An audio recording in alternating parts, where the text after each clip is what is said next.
आइए प्रमेय नंबर 1 करते हैं। त्रिभुज के तीनों अंता जो कोण होते हैं उनका योगफल 2 समकोण होता है, या कहें कि अंता कोणों का योग 180 डिग्री होता है। तो इसको हम अब यहाँ पे करने जा रहे हैं। ठीक है, सबसे पहले इसमें दिया है, हमें जो दिया है उस वैल्यू को हम लिख देते हैं। दिया है, ठीक है, क्या दिया है? हमारे पास दिया है एक त्रिभुज ABC, एक त्रिभुज ABC, ठीक है, में कोण 1, कोण 2 व कोण 3 द्वारा अंकित है। हम इसमें देखिए ये ABC त्रिभुज दे रखा है, A, यहाँ पे मैं लिखता हूँ B, इसको लिखता हूँ C। ये कोण 1 है, ये कोण 2 है, ये कोण 3 है। इन तीनों का कोण एक जो है दो योग जो है 180 होता है, या दो समकोण 90 डिग्री का होता है। दो समकोण कितने हो जाएंगे? 180 हो जाएगा। ठीक है, सिद्ध क्या करना है हमें? तो सिद्ध करना है, सिद्ध करना है। क्या सिद्ध करना है हमें? हमें सिद्ध करना है कि ये जो कोण आपके पास है, कोण 1, कोण 2, कोण 3, इन तीनों का योग 2 समकोण या 180 डिग्री होता है। ठीक है, अब हम एक रचना यहाँ पे कर देते हैं इसको हल करने के लिए। तो एक रचना हम क्या करते हैं कि BC के समांतर एक रेखा हम ऊपर की ओर खींचते हैं। देखिए BC के समांतर हम यहाँ पे रेखा खींचते हैं। देखिए BC के हमने समांतर रेखा खींच दी है। ठीक है, इसको हम L नाम दे देते हैं। ये रेखा हमने खींच दी है। अब यहाँ पे मैं इसको लिख देता हूँ, त्रिभुज ABC के शीर्ष A से गुजरती हुई एक सरल रेखा L रेखा BC या आधार जो है त्रिभुज का, ठीक है, के समांतर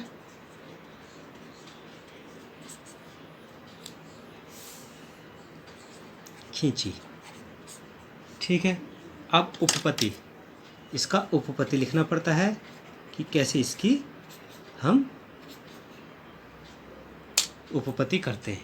ठीक है, तो सबसे पहले आप देखेंगे कि जो ये BC है ये L के समांतर है। BC is parallel to L।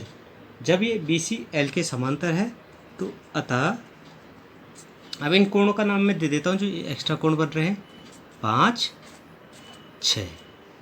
ठीक है, तो ये कोण 2 जो है कोण 5 के बराबर होगा। क्यों बराबर होगा? एकांतर कोण है। एकांतर कोण क्या होते हैं? बराबर होते हैं। समांतर रेखाओं के बीच जो एकांतर कोण होते हैं वो बराबर होते हैं। कोण 6 और 3 बराबर है। ठीक है, अच्छा ये कोण 3 बराबर, ये सॉरी 4 लिखना था, 6 लिख दिया। हाँ, कोण 3 जो है कोण 4 के बराबर है। ठीक है, ये भी क्या है? एकांतर कोण है, एकांतर कोण है। ठीक है, ये नंबर 1 है, ये नंबर 2 है। अब हम समीकरण 1 और 2 को जोड़ते हैं। समीकरण 1 व समीकरण 2 जोड़ने पर कोण 2 प्लस कोण 3 बराबर कोण 4 प्लस कोण 5। ठीक है, अब इसको लिख देते समीकरण 3। अब देखिए समीकरण 3 में हम देख रहे हैं 4 और 5, अगर हम एक इसमें जोड़ दें तो क्या हो जाएगा? 180 हो जाएगा। ठीक है, तो समीकरण 3 में दोनों पक्षों में कोण 1 जोड़ने पर, कोण 1 जोड़ देंगे तो ये जाएगा कोण 1, कोण 2, कोण 3। यहाँ हमने 1 जोड़ दिया। यहाँ पे कोण 4, कोण 5 और कोण 1 जोड़ दिया। अब देख रहे हैं सरल रेखा पे बन रहा है कोण 1 2 1 4 और 5 क्या है, सरल रेखा पे बन रहा है। ठीक है, तो रैखिक युग्म कोण बन रहा है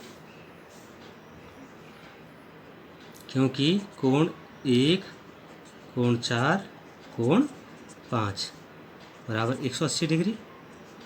क्यों? रैखिक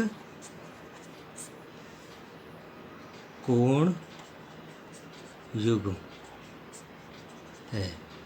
ठीक है, इसलिए 180 हमने लिख दिया। तो अब इससे हम क्या लिख सकते हैं, इसलिए कोण 1 कोण 2 कोण 3 बराबर 180 डिग्री। ये आपका सिद्ध हुआ। हमने क्या किया, 1 4 5 की जगह 180 लिख दिया, ये राइट हैंड साइड में ना। तो इसलिए ये क्या लिख दिया हमने, 1 2 3, इसको हम समीकरण 4 लिख दें। ठीक है, तो यहाँ पे ये जो है समीकरण 4 में मान रखने पर, समीकरण 4 में मान रखने पर ये हमें प्राप्त हो गया। तो जो हमारे पास ये दी गई प्रमेय है, इसको हम इस तरह से भी हल कर सकते हैं। देखिए,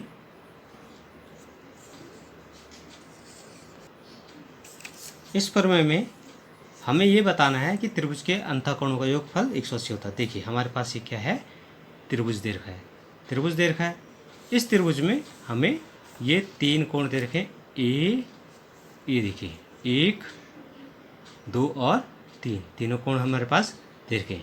तो देखिए इसको कैसे करेंगे, हम इसके कोणों को अलग अलग कर देते हैं। ये तीनों कोण मैंने अलग अलग कर दिए हैं। अब इन तीनों कोणों को मिला देते हैं। देखिए ये मैंने देखिए कोण तीनों मिला दिए। आप देख रहे हैं ये तीनों कोण हमने मिला दिए। ठीक है, अब ये तीनों कोण जब हमने मिला दिए हैं तो आप देख रहे हैं मिलाने पे ये एक सरल रेखा बना रहे हैं। देख रहे हैं आप, 180 डिग्री की सरल रेखा बना रहे हैं। तो ये रेखा बन रही है। तो ये रेखा कितने डिग्री की है, 180। इससे भी पता चल जाता है कि अंतःकोणों का योग कितना है, 180। देख रहे हैं आप, 180 डिग्री का कोण बन रहा है तीनों कोणों का। और इसको हम अगर पुनः वापस जोड़ दें तो एक कोण ये था, ठीक है, दूसरा कोण आपके पास ऐसे था दिया हुआ,